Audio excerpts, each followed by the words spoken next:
Hermanos y amigos que nos siguen a través de las redes sociales, para nosotros es muy placentero poder estudiar otra lección más con ustedes. Esta semana estaremos estudiando la lección número 7, una lección muy interesante. Y estaremos estudiando también nuestros estudios de la lección 7. Está basada en los capítulos 24 y 25 del Evangelio de Mateo.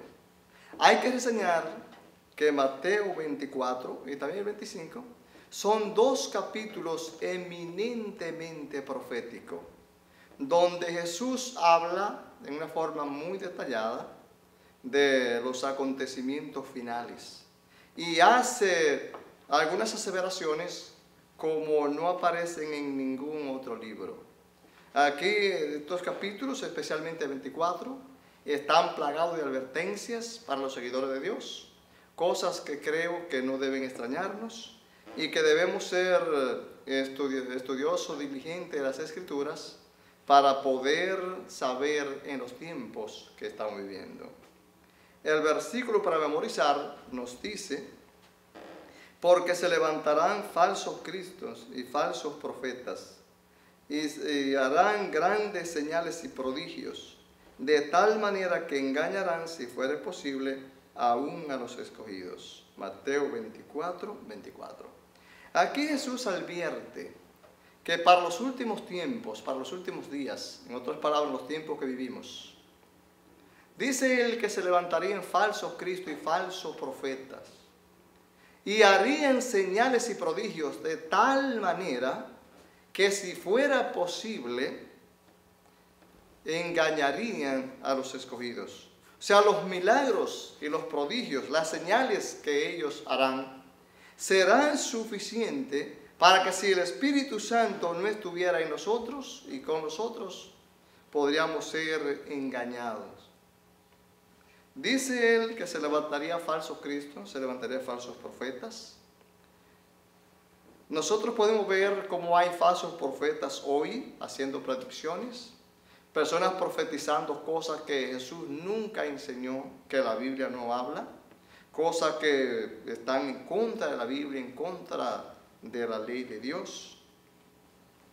Pero la Biblia es un libro que nos advierte las cosas, y mucho tiempo antes, ya el profeta Isaías escribió en su libro, capítulo 8, versículo 20, a la ley y al testimonio. Si no dijeren conforme a esto, es porque no le ha amanecido. Nosotros en estos tiempos debemos ser como los bereanos. Pablo dice: y estos eran más nobles que los que estaban en Tesalónica, pues recibieron la palabra con toda solicitud, escudriñando cada día las Escrituras para ver si estas cosas eran así. Yo creo que frente a estos falsos profetas, nosotros debemos ser como los bereanos, escudriñar cada día las Escrituras para ver si las cosas que ellos dicen están en armonía con las enseñanzas de Jesús, están en armonía con las enseñanzas bíblicas. Y pasamos a la parte del domingo, donde se titula una confirmación poderosa de la profecía. Aquí en esta parte nosotros encontramos muchas advertencias que Jesús hizo. Hay que reiterar que el capítulo 24 de Mateo es un capítulo eminentemente profético y que hay que saberlo entender, porque las profecías del cual nos habla en su mayor parte ya se cumplieron. Hay otras que están por cumplirse y algunas de las que se cumplieron se volverán a cumplir otra vez. O sea, Jesús estaba ya saliendo del templo de Jerusalén y se iba.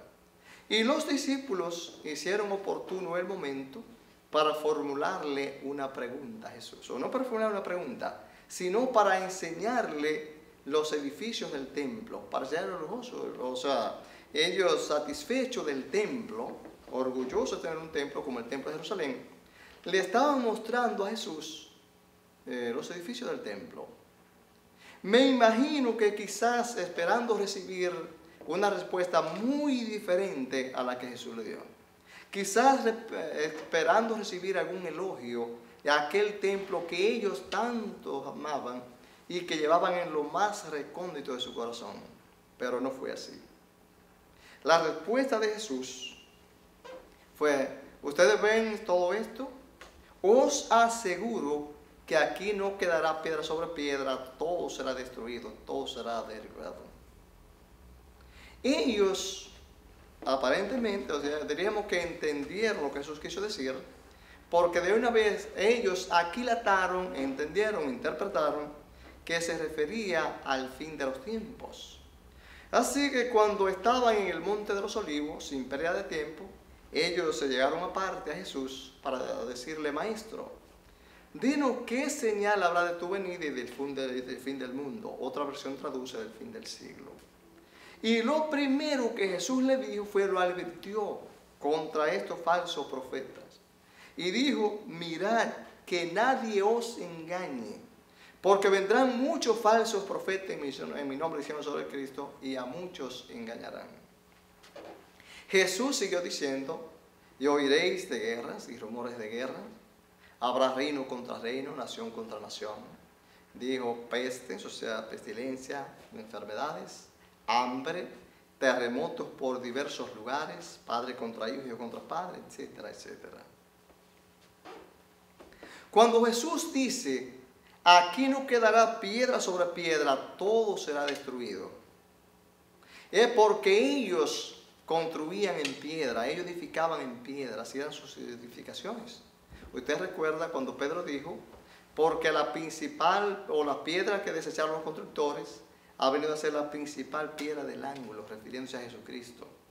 Entonces, así ellos construían en piedra. Por eso fue que Jesús dijo: aquí no quedará piedra sobre piedra, todo será destruido. Jesús dice entonces, la primera advertencia: miren bien que nadie los engañe. O sea, nos advirtió contra estos falsos profetas, estas personas que distorsionan las Escrituras y enseñan lo que ellos quieren, no lo que la Biblia enseña. Y dijo: oiréis de guerra y de rumores de guerra.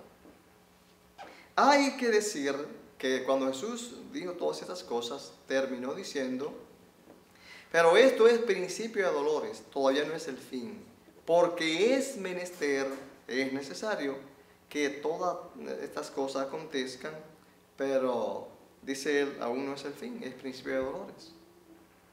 Nosotros no podemos basarnos en esto, tenemos que estar claros. Hay que ver en el tiempo que Jesús lo dijo y el tiempo que ha transcurrido hasta ahora. Cualquiera puede decir: bueno, es que guerra, desde que el pecado entró, guerra lo ha habido siempre. Y quien lo dice no está equivocado, es verdad. Desde que el pecado entró, las guerras no se cuentan. La guerra parece ser el pan nuestro. Pero hay dos acontecimientos de carácter mundial que sin duda marcó el tiempo del fin. Me refiero a la Primera y Segunda Guerra Mundial. Primera Guerra Mundial, 1914 a 1918. Pero como si hubiese sido poco, la Segunda Guerra Mundial, 1939 al 1945. Y todo el mundo envuelto en conflicto bélico. Hubo la más grande conflagración que hasta ahora se ha conocido. Tanto dicen algunas estadísticas, o dicen la OMS, Organización Mundial de la Salud, que el dinero que se invirtió, o no que se invirtió, sino que se gastó en armas nucleares en la Segunda Guerra Mundial, daba para pagar la deuda externa de todos los países del mundo. Ahí usted puede ver la magnitud de esa guerra, cuánto se gastó, pero el dinero que se gastó, que se malgastó, no fue tanto comparado con las personas que murieron. Así que sin duda, estos acontecimientos mundiales marcaron el comienzo del fin. Jesús dijo también, habló de hambre. Nadie puede discutir el hambre que hay en el mundo. Hay países que la gente puede comer una sola vez al día si es que puede hacerlo. Por ejemplo, como África, Haití y otros países también. Grandes hambrunas en los países. Jesús también habló de enfermedades. Nosotros vemos cuántas enfermedades diferentes hay en el mundo hoy. Pero de todas las profecías que Jesús escribió allí y todas las que pudiéramos mencionar, para mí la más contundente de todas es la que encontramos en el versículo 14 del capítulo 24 que estamos analizando en esta semana. Donde Jesús dice: y será predicado el evangelio del reino para testimonio a todo, será predicado el evangelio del mundo, del reino en todo el mundo para testimonio a todas las naciones, y luego vendrá el fin. De todas las profecías, la única que dice que después que se haya hecho, entonces vendrá el fin, es esta profecía que estamos hablando, la del versículo 24 o versículo 14. Sí, no debemos confundirnos con esto tampoco. Debemos interpretar la Biblia en la forma que merece ser interpretada.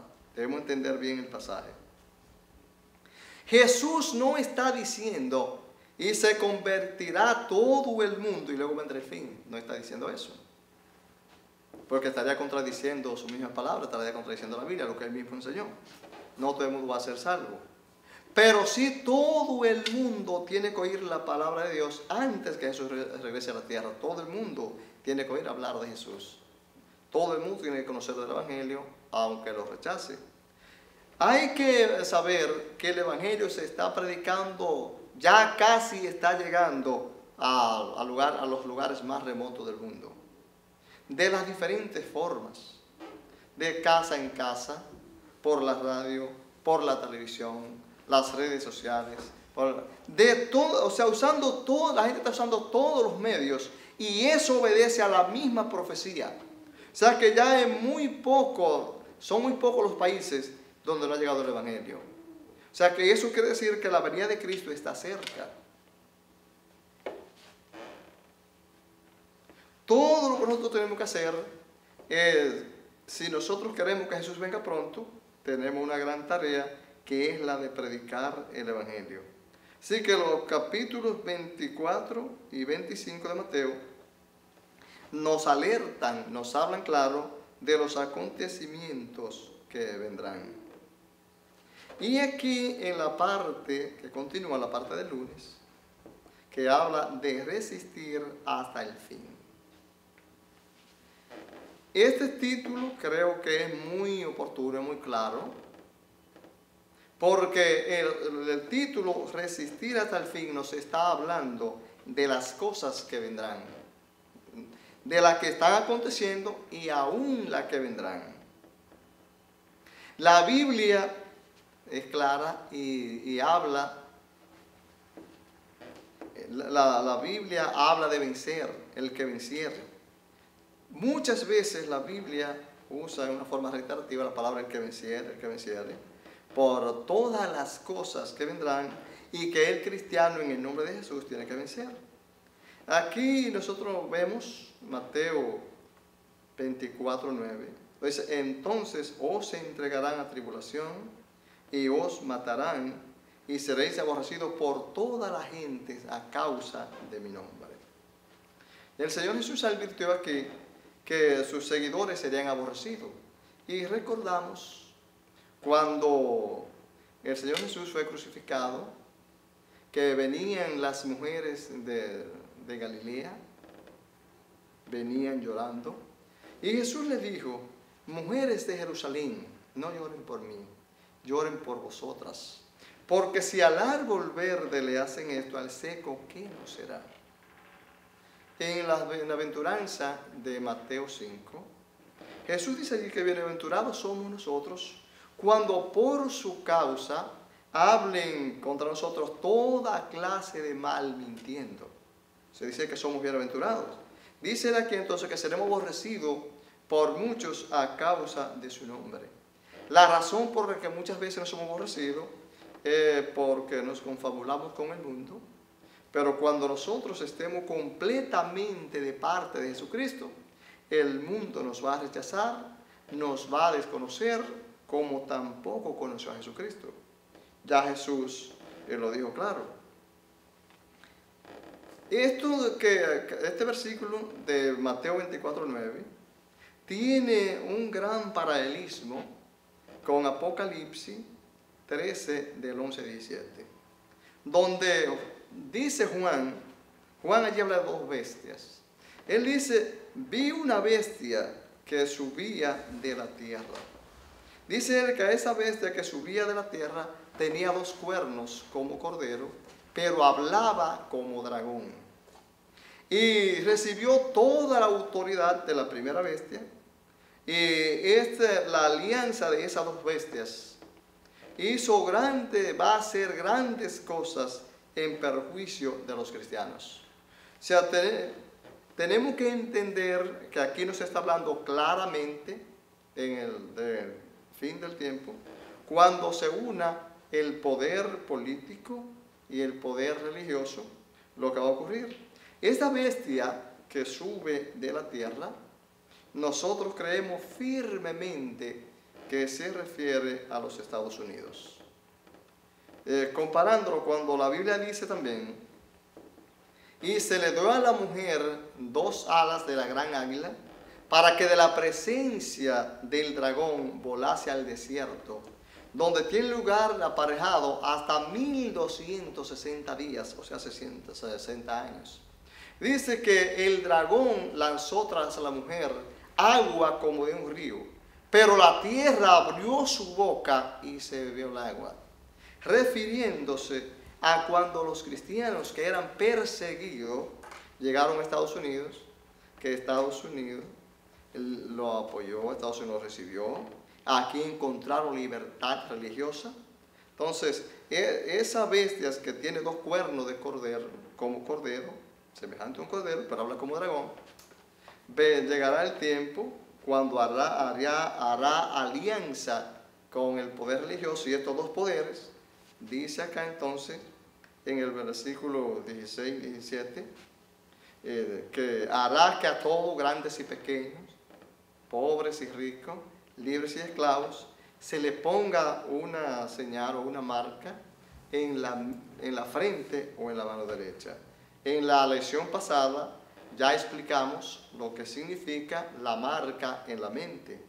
Dijimos que la marca en la frente significa usted tener en la mente que el domingo es el día de reposo, no el sábado, y que la marca en la mano significa, como usted ya tiene la marca en la mente, como usted tiene en la mente que domingo es el día de reposo, no el sábado, entonces que usted profane el sábado, usted se pone a trabajar el sábado, ya eso significa la marca entonces en la mano. Y acá nosotros leemos entonces en Mateo 24:13, después de hablar de todas las cosas que vendrán, hay que explicar también, en esta lección usted debe entender que principalmente se está refiriendo en el capítulo a la destrucción de Jerusalén. Y entonces tiene alcance, como una profecía de alcance mundial, también tiene alcance para nosotros. Y dice aquí entonces que el que perseverare firme hasta el fin, ese será salvo. Pero los versículos en Mateo 7, 24 y 27, aquí especifica cuáles serán aquellas personas que van a resistir hasta el fin. ¿Quiénes resistirán hasta el fin? Como es el título de la lección del lunes. La Biblia dice en Mateo 7, 24 al 27, en el Sermón del Monte, dijo Jesús, y cualquiera que me oye esta palabra y la practica, le compararé a un hombre prudente que edificó su casa sobre la roca. Vinieron lluvias, vinieron viento, vinieron ríos, y dieron con ímpetu sobre aquella casa, y no cayó porque estaba cimentada sobre la roca. De igual manera, y en contraste entonces, en contraposición, y cualquiera que me escucha o que oye esta palabra y no la practica, no las hace, le compararé a un hombre insensato que edificó su casa sobre la arena. Vino la lluvia, vinieron los ríos, soplaron los vientos y dieron con ímpetu sobre aquella casa y cayó porque estaba fundada sobre la arena. Y termina diciendo, y fue grande la ruina.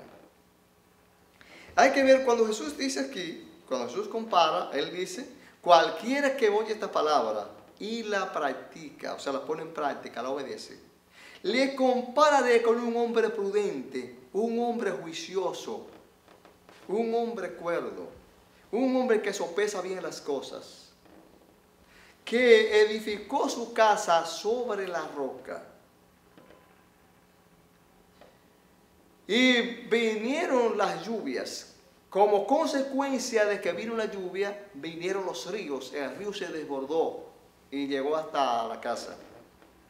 De igual manera vino el viento, como solían venir los vientos, a veces el viento solano, y soplaron, dieron con ímpetu sobre aquella casa y no cayó porque estaba fundada sobre la roca.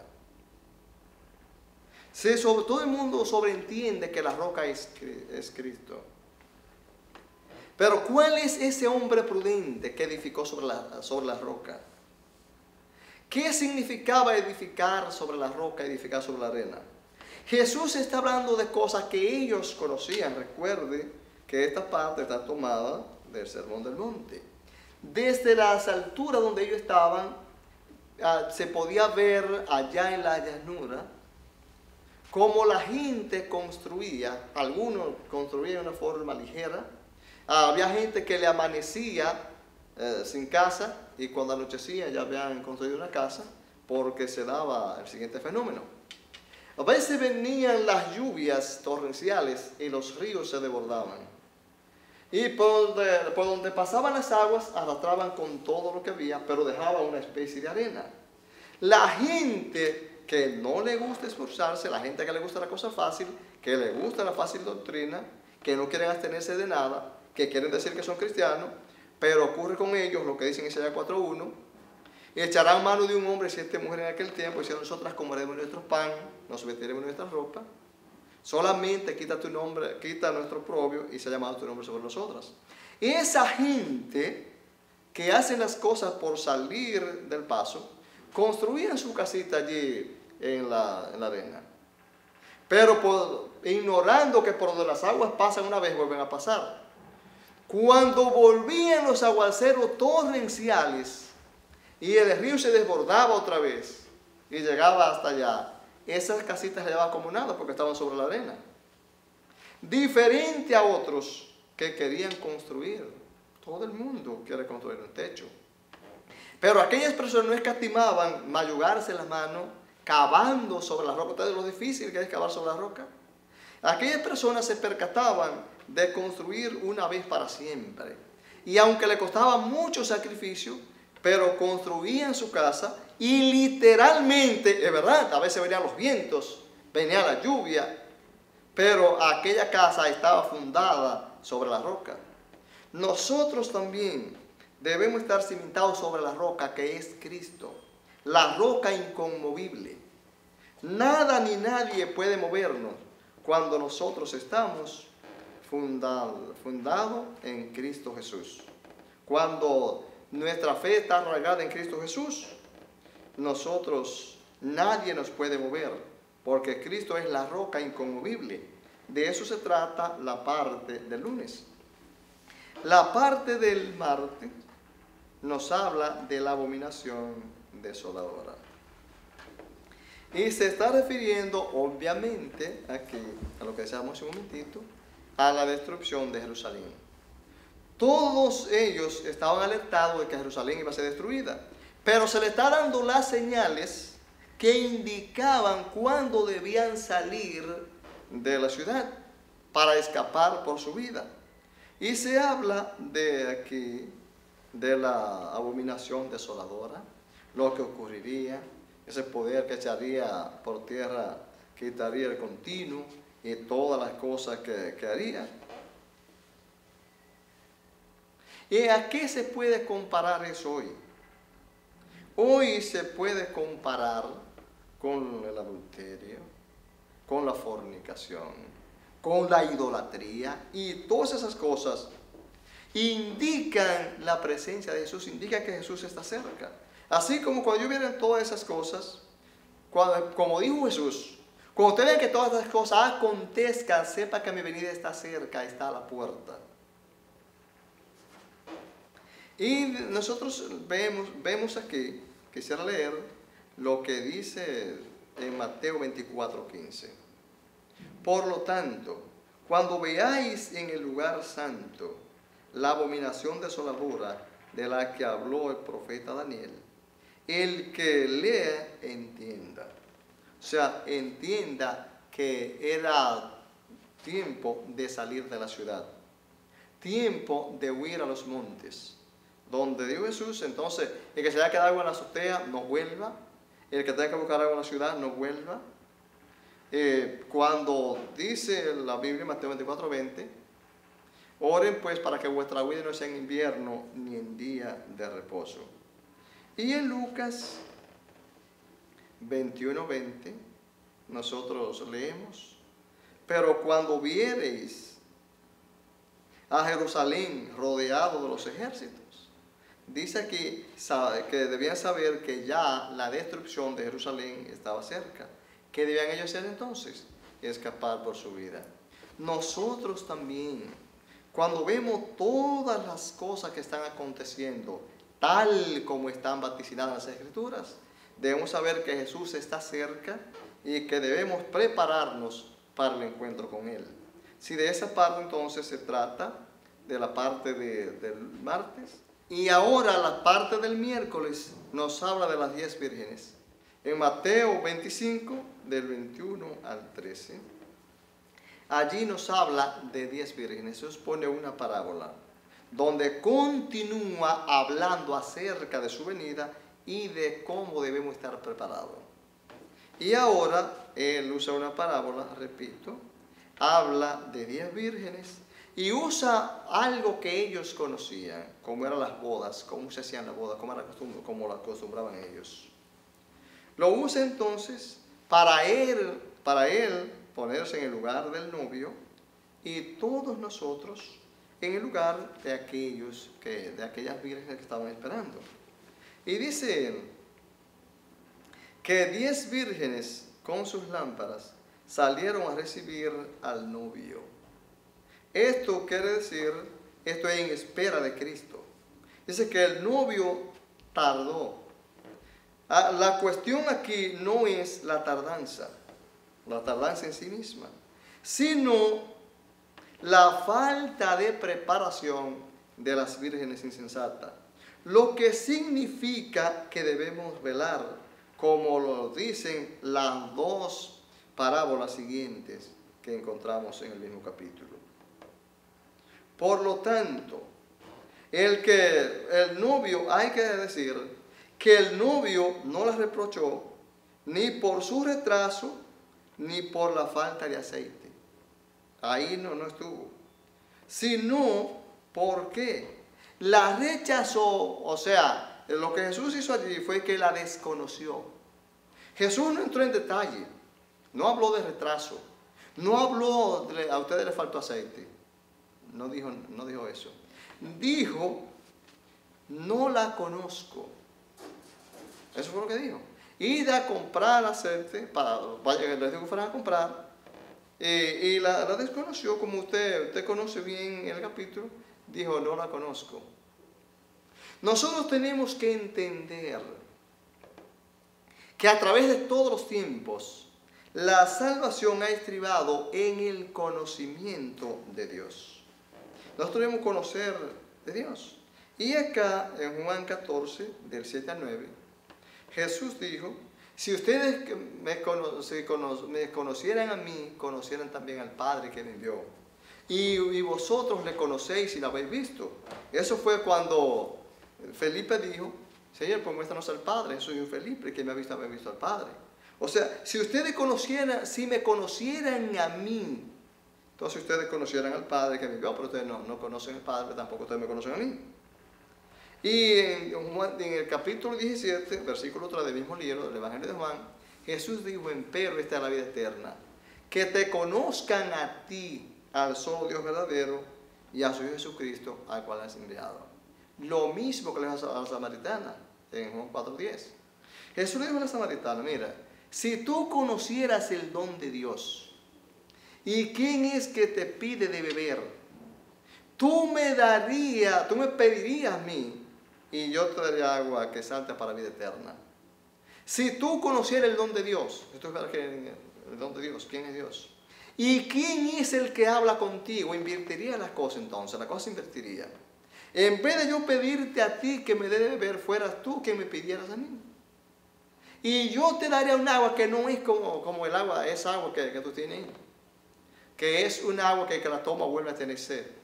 El agua que yo te daría sería un agua que salta para vida eterna. Pero tristemente tú ignoras quién es el que habla contigo. El que habla contigo es el Salvador, es el Salvador del mundo. Fue el que te hizo a ti. Es el mismo Dios. Y nosotros encontramos algo muy importante que Jesús dijo en Juan 10:14. Jesús dijo, yo soy el buen pastor y conozco mis ovejas y las mías me conocen. Debe haber un conocimiento recíproco entre nosotros y el Salvador del mundo, así como lo había entre las ovejas y el pastor. Y encontramos lo que dice el profeta Oseas en el capítulo 4, versículo 6. Mi pueblo pereció porque le faltó conocimiento. Así que por eso entonces es que Jesús no entró en detalle, solamente la desconoció, porque ellas no la conocían a Él. Él dice que cuando nosotros debemos conocerle a Él, ahí Él también conocerá a nosotros.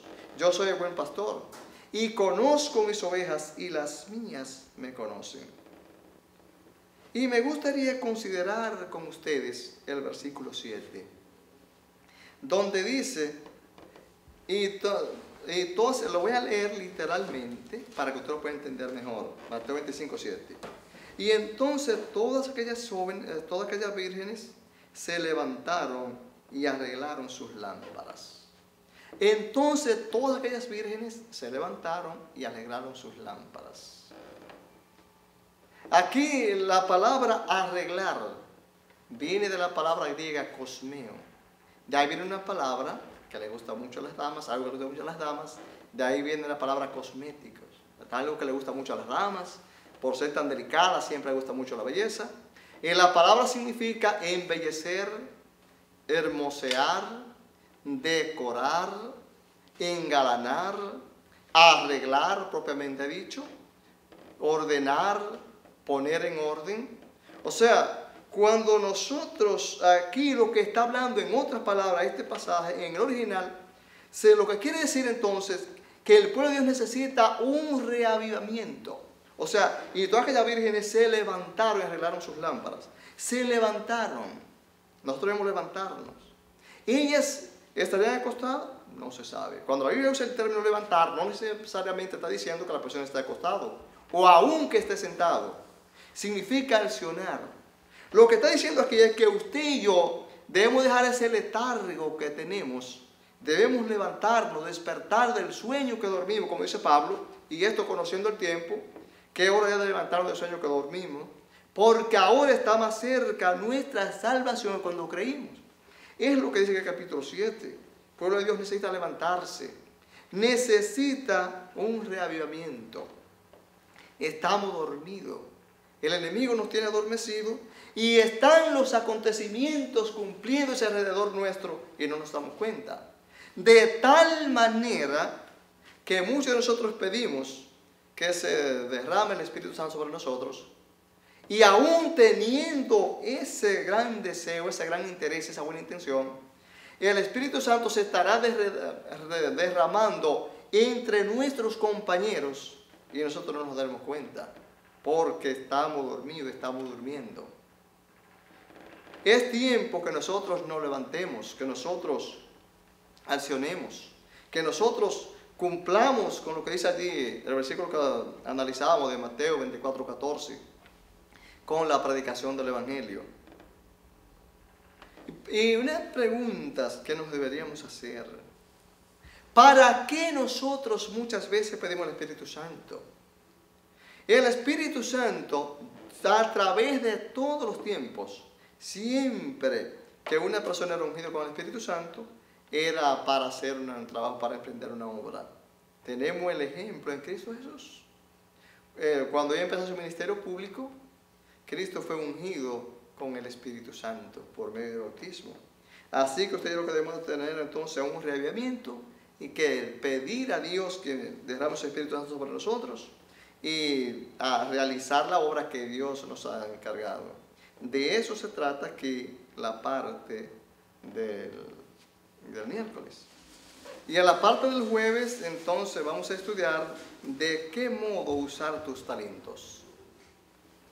Aquí el Señor Jesús pone una parábola de los talentos.